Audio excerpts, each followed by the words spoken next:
നമസ്കാരം, ട്രൂ ടിവിയിലേക്ക് സ്വാഗതം. ഇന്ത്യൻ പ്രദേശങ്ങൾ ഉൾപ്പെടെയുള്ള പുതിയ ഭൂപടത്തിന് അംഗീകാരം നൽകിയതിനു പിന്നാലെ വീണ്ടും പ്രകോപനവുമായി നേപ്പാൾ. അതിർത്തിയിലുള്ള ഗന്ദക അണക്കെട്ടിന്റെ അറ്റകുറ്റപ്പണികൾ നേപ്പാൾ പോലീസ് തടഞ്ഞു. മഴക്കാലം കനത്തതോടെ ഡാമിന്റെ അറ്റകുറ്റപ്പണികൾ പൂർത്തിയാക്കുവാനുള്ള ബീഹാർ സർക്കാരിന്റെ നീക്കമാണ് നേപ്പാൾ തടഞ്ഞിരിക്കുന്നത്. ഇതോടെ സംസ്ഥാനം വെള്ളപ്പൊക്ക ഭീഷണിയിലാണ്. സംഭവത്തിന്റെ ഗുരുതരാവസ്ഥ ചൂണ്ടിക്കാട്ടി വിദേശകാര്യ മന്ത്രാലയത്തെ സമീപിക്കുമെന്ന് ബീഹാർ ജലസേചന വകുപ്പ് മന്ത്രി സഞ്ജയ് ഝാ പറഞ്ഞു. വാൽമീകി നഗറിലുള്ള ഗന്ദക് ബാരേജിന് 46 ഗേറ്റുകളാണുള്ളത്. ഇതിൽ 19 എണ്ണം നേപ്പാളിലാണ്. അവർ അവിടെ ബാരിയറുകൾ സ്ഥാപിച്ചിരിക്കുകയാണ്. ഇതിനു മുൻപ് ഇങ്ങനെ ഉണ്ടായിട്ടില്ല. ഉദ്യോഗസ്ഥർക്ക് അവിടെ എത്തി അറ്റകുറ്റപ്പണികൾ നടത്തുവാൻ സാധിച്ചില്ലെങ്കിൽ വലിയ അപകടമാകും സംഭവിക്കുക. ഈസ്റ്റ് ചമ്പാരൻ ജില്ലയിലെ ലാൽ ബക്കൈ നദിയിലെ തടയണയുടെ അറ്റകുറ്റ പ്രവർത്തനങ്ങളും നേപ്പാൾ തടസ്സപ്പെടുത്തിയിട്ടുണ്ട്.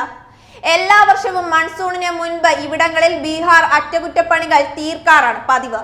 എന്നാൽ ഇതുവരെയും നേപ്പാളിന്റെ ഭാഗത്തു നിന്നും തടസ്സം നേരിട്ടിട്ടില്ലെന്ന് മന്ത്രി വ്യക്തമാക്കുന്നു.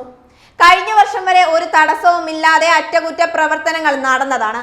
കമല നദിയിലും നേപ്പാൾ ഇതുപോലെ തടസ്സം നിൽക്കുന്നുണ്ട്. 700 കിലോമീറ്റർ അതിർത്തിയിലാണ് നേപ്പാളുമായി ബീഹാർ പങ്കുവെക്കുന്നത്. ഇന്ത്യൻ പ്രദേശങ്ങൾ ഉൾപ്പെടുത്തിക്കൊണ്ട് മാപ്പ് തയ്യാറാക്കിയതിന് പിന്നാലെ ബീഹാർ പോലീസ് അതിർത്തിയിൽ നടത്തിയ വെടിവയ്പിൽ ഒരു കർഷകൻ മരിക്കുകയും 4 പേർക്ക് പരിക്കേൽക്കുകയും ചെയ്തിരുന്നു. പുതിയ രാഷ്ട്രീയ ഭൂപടം ഭരണഘടനയുടെ ഭാഗമാക്കുവാനുള്ള ബില്ല് പാസാക്കിയതിന് പിന്നാലെ കാലാപാനിക്ക് സമീപം പട്ടാള ക്യാമ്പ് സ്ഥാപിക്കുകയാണ് നേപ്പാൾ ഇപ്പോൾ.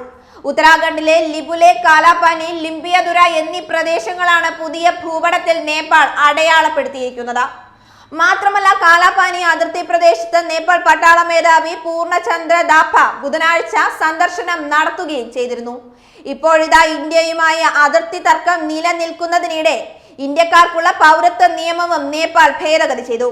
പുതിയ ഭേദഗതി അനുസരിച്ച് നേപ്പാളി പൗരന്മാരെ വിവാഹം ചെയ്യുന്ന ഇന്ത്യൻ സ്ത്രീകൾക്ക് പൗരത്വം ലഭിക്കുവാൻ ഇനി 7 വർഷം കാത്തിരിക്കണമെന്ന് നേപ്പാൾ ആഭ്യന്തരമന്ത്രി റാം ബദറൂർ ഡാപ്പ വ്യക്തമാക്കി.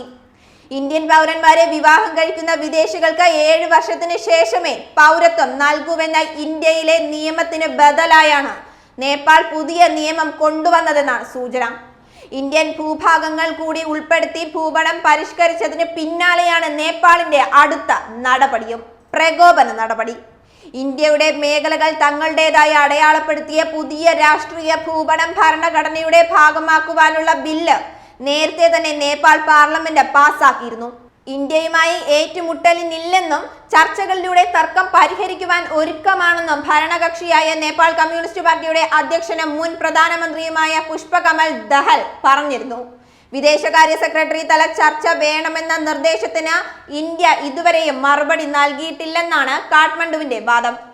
ചൈനയുടെ സമ്മർദ്ദങ്ങൾക്ക് നേപ്പാൾ കീഴടങ്ങുകയാണെന്ന് വിദഗ്ധർ ചൂണ്ടിക്കാട്ടുന്നു. എന്നാൽ കോവിഡ് പ്രതിസന്ധി അടക്കം ആഭ്യന്തര രാഷ്ട്രീയ വെല്ലുവിളികളിൽ നിന്ന് ശ്രദ്ധ തിരിക്കുവാനാണ് അതിർത്തി തർക്കം നേപ്പാൾ സർക്കാർ സജീവമായതിനെന്നാണ് ഇന്ത്യയുടെ വിലയിരുത്തൽ.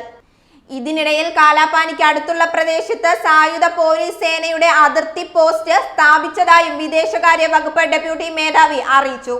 പുതിയ രാഷ്ട്രീയ ഭൂപടം ഭരണഘടനയുടെ ഭാഗമാക്കുവാനുള്ള ബില്ലിന് ഇനി പ്രസിഡന്റിന്റെ അംഗീകാരം കൂടി മാത്രമേ ലഭിക്കേണ്ടതുള്ളൂ.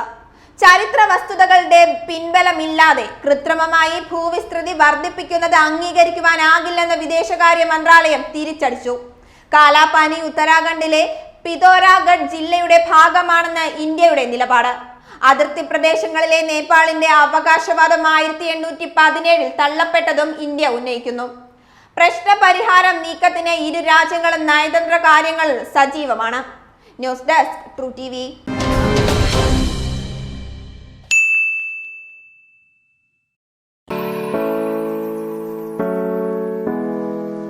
ട്രൂ ടിവിയുടെ കൂടുതൽ വീഡിയോസിനായി ചാനൽ സബ്സ്ക്രൈബ് ചെയ്യൂ, ബെൽ ഐക്കൺ അമർത്തൂ.